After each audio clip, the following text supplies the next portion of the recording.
Hey everyone, so the rest of this week should be super easy for you guys. We're just going to be doing some review of positive and negative numbers and some more order of operations. So this would be a good week to catch up on some missing work if you're a little bit behind.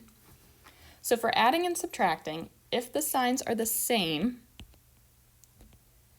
we're going to add the numbers and keep the sign. So let's look at down in these first four examples, which ones apply to that. I'll do it in red here. Where are the signs the same? Here we have a negative 12 and a negative 12, so they're the same, and that actually is the only one. So let's look here. Negative 12 and negative 12. According to our rule, we're going to add the numbers and then keep the sign. So 12 and 12 together is just 24.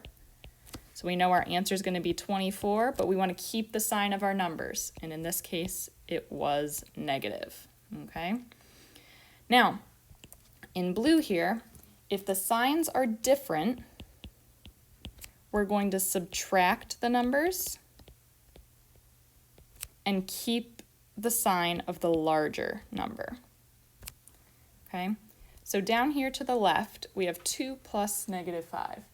Remember, a plus and a minus, these signs always become minus. So this technically is written as 2 minus 5. And if I ask you to show your work, this is how you would do that, by combining that plus and minus to just 1 minus, okay? So according to our rule, we want to subtract the numbers and keep the sign of the larger number. So we're going to look, which number is bigger, 5 or 2? 5.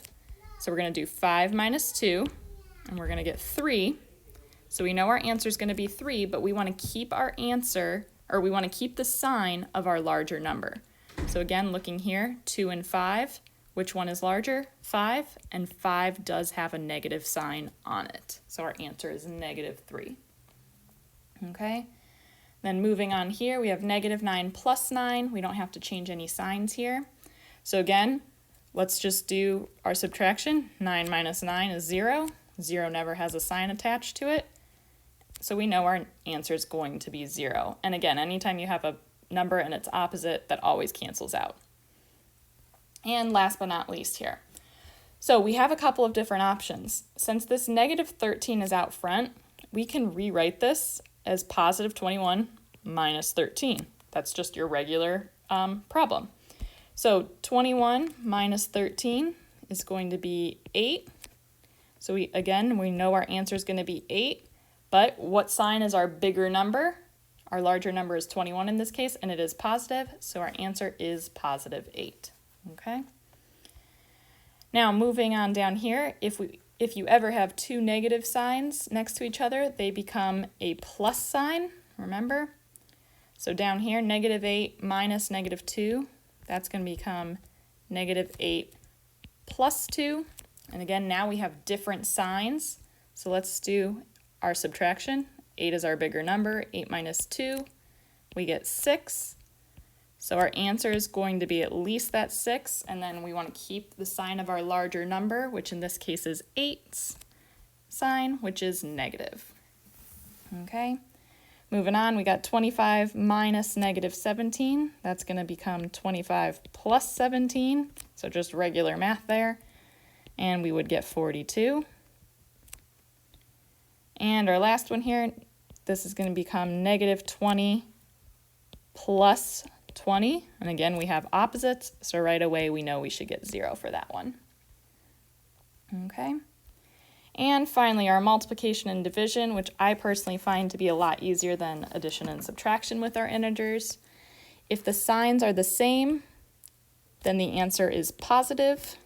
And then if the signs are different, the answer is negative. So remember, all those two rules are saying if we have a positive times a positive or a negative times a negative, that's going to definitely give us a positive answer.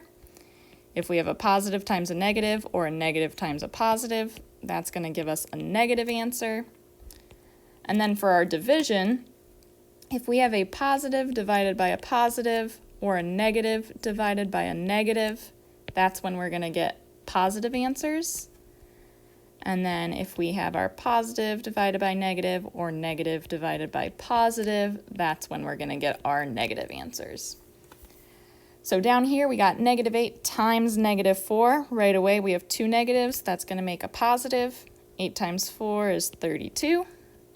And then down here we have a positive times a negative, so we're going to get a negative answer. And 12 times 4 is 48.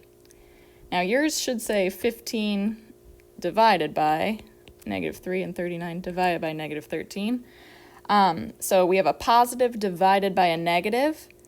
So again, we have different signs, so we're going to get a negative answer. 15 divided by 3 is 5. And here we have a negative divided by a negative. So we know we're going to get a positive answer since we have the same signs. And 39 divided by 13 is 3. Okay? So hopefully this was a good refresher for you guys. If you do have any questions, please let me know, and I will be back with another video later.